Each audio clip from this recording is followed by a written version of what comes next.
साहब, मैं आज इन लोगों की तरफ से बोल रहा हूं जो दिखते तो हैं, जिनके बारे में बात तो होती है मगर उनकी कोई नहीं सुनता। मैं उनके बारे में बोल रहा हूं जिनके बारे में वज़ीर आज़म मोदी ने कहा था कि घुसपैठी है। मैं उन बेटियों और माओं के बारे में कह रहा हूं जिनके बारे में मोदी ने कहा कि ज़्यादा बच्चे पैदा करते। मैं उन मासूम नौजवानों के बारे में कह रहा हूं जिनको मॉब लिंचिंग के ज़रिए मारा जा रहा है।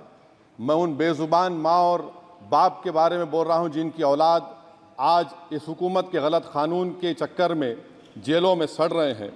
सर, मैं दस्तूर जब इस ऐवान में बन रहा था, संविधान बन रहा था, तो उस वक्त अलहदा वोटर लिस्ट और इंतखाबी रिजर्वेशन की बात आई तो उस वक्त के हमारे फाउंडिंग फादर्स ने, हमारे बुजुर्गों ने, दोनों समुदाय के हिंदू और मुसलमानों ने फैसला किया कि हम इस पर राज़ी नहीं होंगे। बल्कि उन्होंने क्या कहा था हमारे फाउंडिंग फादर्स ने, उन्होंने मुखालिफत की थी अलहदा वोटर लिस्ट की और इंतखाबी रिजर्वेशन की। उन्होंने कहा था, I quote sir, it is the duty of majority community to ensure that minorities are elected in the representative numbers.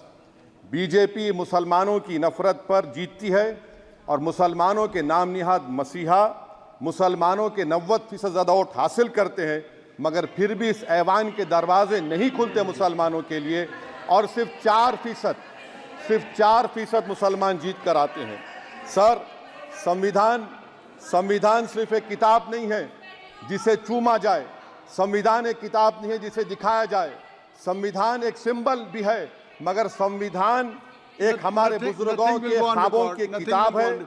हमारे जमहूरियत को हमारे बुजुर्गों ने इस तरह समझा, हमारे फाउंडिंग फादर्स ने इस तरह जमहूरियत को समझा कि इसमें हर समुदाय और मजहब और समाज के मानने वाले लोगों की राय को शामिल किया जाएगा इस मुल्क को चलाने के लिए, मगर इस ऐवान में सिर्फ 4% मुसलमान जीत कर आते हैं।